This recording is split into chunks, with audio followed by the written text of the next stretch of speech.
अस्सलाम वालेकुम नाजरीन, उर्दू पॉइंट पे खुश आमदीद। मैं हूँ आपका मेज़बान अली मुराद। नाजरीन, मैं इस वक्त मौजूद हूँ पीटीआई के जलसा गाह धोबी घाट में, जहाँ पे मेरे साथ ऐसे पीटीआई के कारकुनान मौजूद हैं जो पहले दूसरी पार्टी से जलसे वगैरह शमूलियत करते थे। आइए इनसे बात करते और जानते हैं कि आखिर ऐसी क्या वजूहात बनी कि जिसकी वजह से अपनी पार्टीज़ को छोड़ के पीटीआई के साथ दे रहे हैं। आइए इनसे जानते हैं। अस्सलाम वालेकुम। जी वालेकुम सलाम। जी, आप लोग यहाँ पे आए हुए हैं अपनी पार्टीज़ को छोड़ के, क्या ऐसी वजह बनी?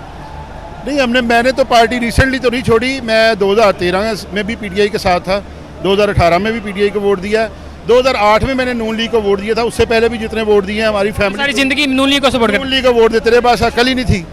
तो ये अल्लाह का शुक्र है, अल्लाह ताला ने शऊर दिया खान साहब की बातें सुन के।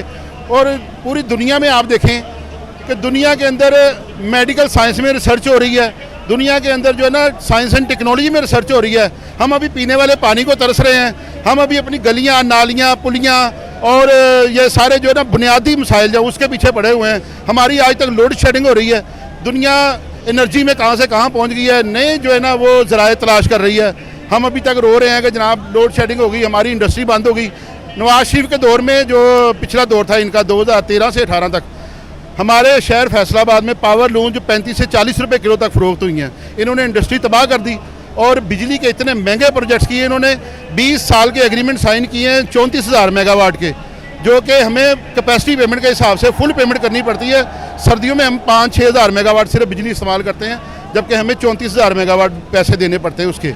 तो इन्होंने पाकिस्तान की इंडस्ट्री को तबाह किया, पाकिस्तान की मईशत को तबाह किया, पाकिस्तान की अखलाकियत को तबाह किया। इन्होंने करप्शन का जो है ना मुल्क में सैलाब लेके आए हैं, सिर्फ अपने लिए कि हम लोग जो मर्जी करें, हमें कोई पूछने वाला ना हो। पहले इस चीज़ का एहसास नहीं हुआ 18 में 13 में जब वोट दिया था, तो आइडिया नहीं हुआ कि ये सब कुछ हो रहा है? नहीं, एहसास हुआ तो हम पीटीआई के साथ आए हैं ना, और कोई हमारे पास ऑप्शन नहीं थी। और खान साहब हमें अल्लाह ताला के फजलो करम से ऐसे लीडर मिले हैं जो ईमानदार हैं। ये देखें, जब ये वज़ीर आज़म बने, इन्होंने अपना घर जो है ना बनी गाला, उसको भी जो वो डिक्लेयर नहीं किया था इन्होंने प्राइम मिनिस्टर हाउस। ये अपने घर से खाना खाते थे, अपने घर में रह के जो ना वज़ीर आज़म हाउस में जाकर सुबह को जाते थे, शाम को अपने घर में आके खाना खाते थे। सरकारी वसाइल का बेदरीग इस्तेमाल नहीं किया और दुनिया की आंखों में आंखें डालकर बात की है। हमारे नबी सल्लल्लाहु अलैहि वसल्लम की नामूस के ऊपर पूरी दुनिया में मुकदमा लड़ा है उन्होंने, और इस्लामोफोबिया का मुकदमा लड़ा है और पाकिस्तान को इज्जत दिलवाई है। अल्हम्दुलिल्लाह हम उस लीडर के साथ हैं। इंशाअल्लाह ताला ज़िंदगी भर इंशाअल्लाह ताला खान के साथ रहेंगे।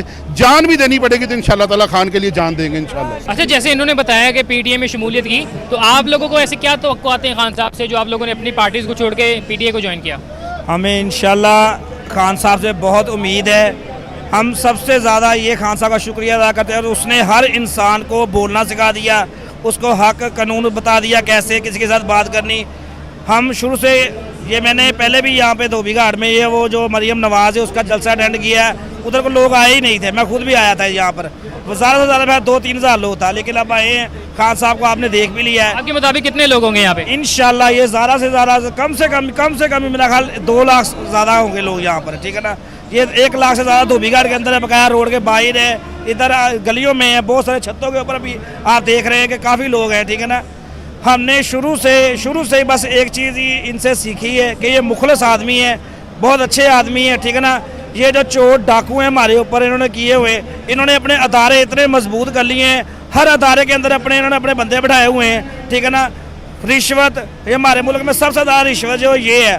बस मैं यही बात कहूँगा कि जो इंसान अपनी बीवी का, अपने बाप का, अपनी वालदा का नहीं बन सका, वो हमारा क्या बनेगा, ठीक है ना। मुझे इनसे बस यही चीज़ के लिए नफरत हुई है कि ये अपनी जब इसकी वालदा फौत हुई, ये नवाज शरीफ जो चोर है, बाहर दिल के मरीज़ के लिए, बीमारी के लिए बैठा है, वहाँ पर पिज़्ज़े खाता है, घूमता फिरता है, यहाँ पर आकर गाड़ियों में घूमते हैं, हमारे टैक्स का, हमारे पैसा हमारे ऊपर रोब करते हैं, रोड ब्लॉक कर देते हैं, 40-40 गाड़ियाँ हैं, सिक्योरिटी गार्ड है। मैं तो यही बात कहूँगा कि ये सारे के सारे चोर हैं। इनके जो MNA MP हैं वो भी चोर हैं, जो पीटीआई के जो लोटे हैं वो भी उधर गए हैं, वो उनसे बड़े चोर हैं। लेकिन इंशाअल्लाह अल्लाह ने चाहा 20 तारीख के बाद आपको पता चलेगा कि इमरान खान का झंडा सबसे बुलंद होगा। पाकिस्तान जिंदाबाद, पाक आर्मी जिंदाबाद। अच्छा, मुझे बताएं कि फैसलाबाद को जो है ना नून लीग का गढ़ समझा जाता था, अभी भी ऐसा है? ये सूरत हाल मुख्तलिफ हो गई है? नहीं जी, अब वो सूरत हाल नहीं रही। अब लोगों को शऊर आ गया है।